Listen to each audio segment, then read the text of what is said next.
Davis. Hi, nice to meet you. He is one of my engineers. Okay. I just called him because it was you were in Marlow this morning. He actually was in Lakeland, so I'm just gonna get his advice on set breaks and all that stuff. Yeah. Okay. Were you here, or did you ever come see our foundation before? Did yes, ma'am. I mean, I didn't watch it for us, Right. but he was the one that expected. Okay. Well, if you're concerned at all about that coming to improve everything that's side of it, it's just rebar to be anything about that exposure bar. I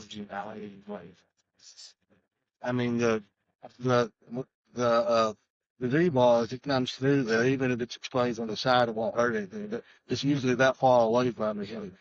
So, you know, if it doesn't, from the forms, it doesn't always run right down the middle.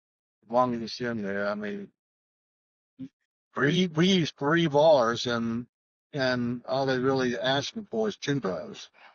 So you got most people that don't really want to ask for any of that. Generally, honeycombing, and honeycombing is going to be present on every house that do. Right. And it's depending on the time of the year, the swamp of the concrete, there's a bunch of things. But if the commercial word, they're going to vibrate high, they're going to take it off. They're like, that's just something like our guys set forms, we did put it more concrete. He inspects before we do. And they pull forms on it. So concrete is generally set up. Before they put the forms, did they put the postal? Or how does the concept like from? So basically, what we set for, Okay. plumber's done. They do their job. He'll come out. Yeah. And inspect. Yeah. If he has a probe, he'll go around. So like those holes are not needed anyway, unless he says so. Okay. So like we build the foundation first. And you're saying the postal office, no, they come in while the forms are up so they know where the pudding is. They dig the pudding so they have to have the pudding there before they can know whether they need post station materials or however. So they lay the form boards and then they kind of determine the pudding needed. No, footings are always needed. So we get footings and they prep, like they get everything prepped ready to go. Right or not right before they pour, but before they pour, he'll stop by, he does an inspection, and he'll walk the whole house and say, hey, 5 post holes 3 foot deep right here, it's a little soft right here or something. So he'll probe every couple feet, around all the footings and grade beams. And again, it's like foundation's plan that's on our plan is code and everything for his spec and caters. And then, like, every lot, Right. if there's more fill dirt somewhere, there's like, and even if you have fill dirt, depending on how much it has, you know, not if you deep that is cold. But again, that's where His concrete man does a great job, especially on the big houses. His concrete man, the crew that does these houses, the primo crew, they do great work. Okay. So I generally don't even have to tell them. It's so good. like, they're digging a footing and they're like, hey, it's soft. He's going to make that most holes in. How about that? Yeah. So it's like there's plans somewhere that show all the post holes in this foundation, right?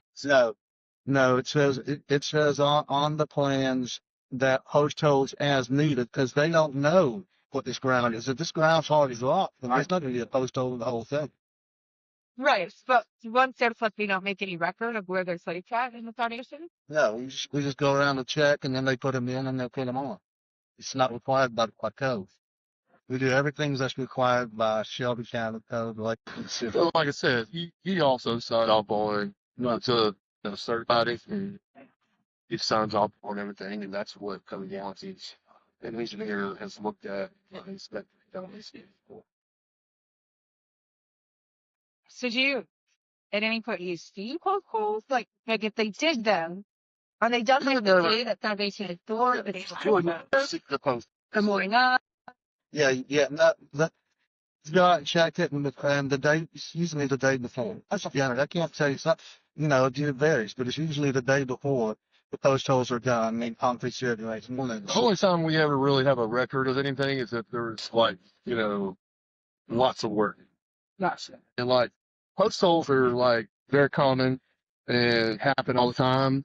And they're yes. So if I know a certain lot or certain area has like questionable stuff, then I will usually get a geotechnical engineer to through a board of my house. So we didn't think that in this area with all the soils good, we have no history of anything. So it's kind of like I've had some neighborhoods that you have a history of the developer, there's one in Mississippi, there's a little farmland they just put dirt around, and so there's a history of other builders having failures in there. So we tested everything a lot before we did that. Now, also, you just don't know, and that's where between me, my builder, my concrete guy, my dirt contractor will say, "Hey, Pod, this ground clumping a lot. Like in this old boy stuff saying, hey, we need to look at this," and we'll call him, and then if it's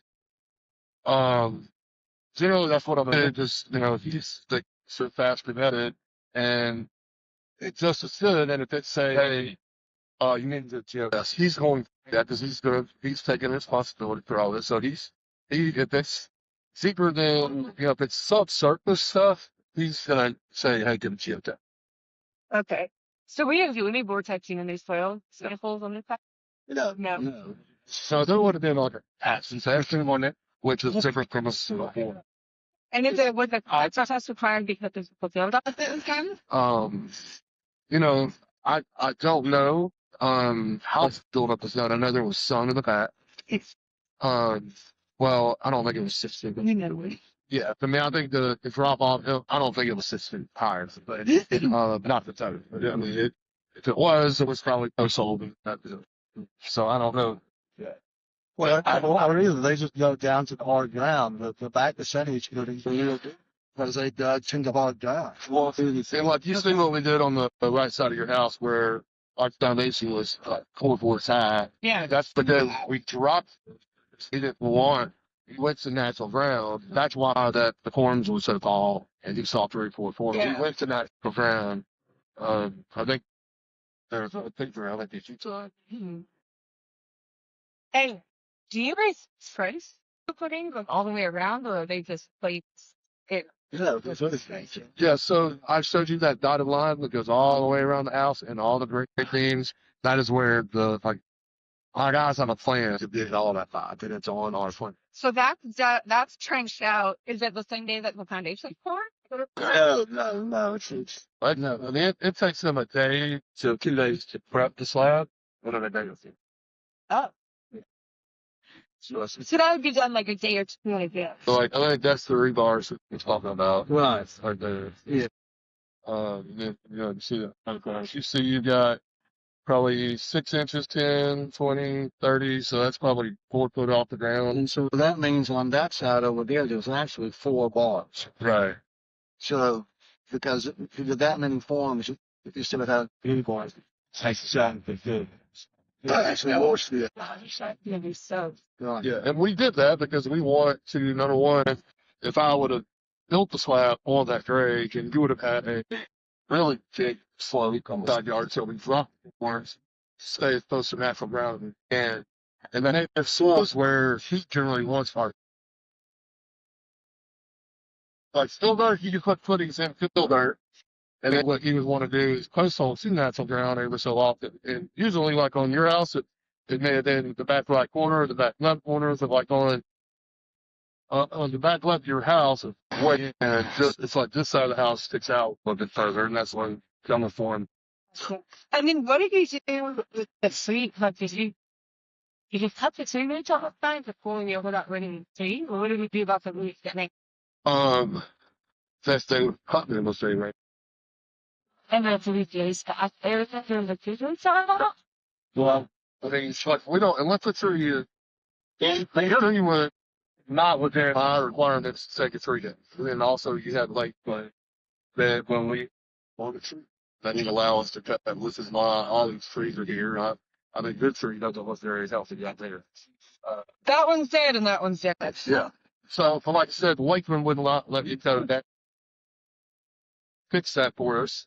They also had one in their backyard that Lakeland, because it was a split front, they're like, oh, let's up the homeowner on the city that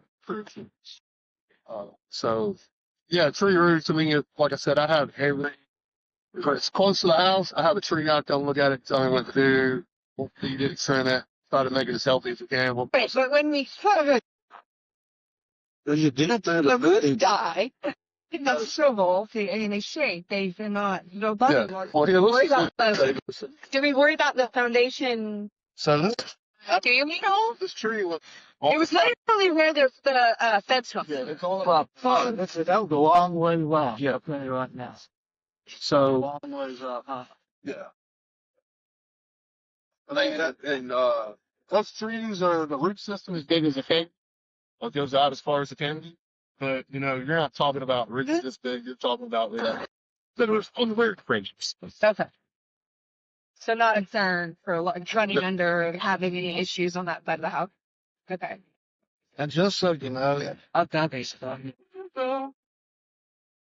I've been this. My dad started our company. I've been in the field since I was 13 years old. Looking down. So for 50 years, we've been doing this. And I've done probably. I mean, our company we've literally done hundreds of thousands. They're 500 a year, right there, Bobby. 500. Yeah, and we do all the volume guys in town, so we have a ton of experience. Okay. Yeah, so. So when the phone goes up, does it say something up on the front or after that? No, but you set the forms so that they know, and then they come through with a backhoe, and they trench your pudding all the way around, and that so Is the plumbing in by then? Is that what could have pushed the plumbing? well, Yes, ma'am. Right. One small funds. And then my plumber. Get everything done. A concrete guy then comes in, it's put in. And now, these guys work together a lot. I've got my concrete guy. I mean, shit happens, right? Yeah, when I've had them tear up the wiring on it, and they call them and they come out and fix it. And there's been a time or two where the guys cut a wire. Don't say or don't realize it. Had a ferry if it was the other way. When they put water in the house, and all of a sudden we got water. Buddies. I mean, so we've built enough houses and houses that stuff. Well, right. So, but like I said, yeah, so there's we can do it too. I did. It's like the days before Okay. that. And then go from now, and then, go fisting down, wire mess, we'll do a thermite treatment before all that does bad. And usually come in before they have fisting down and approach it. I thought you just went like it. Oh. Like Like, favorite areas? Like that. quality is required. And the termite people come in before that. Let's create all the things and then use all the substrate, all the better.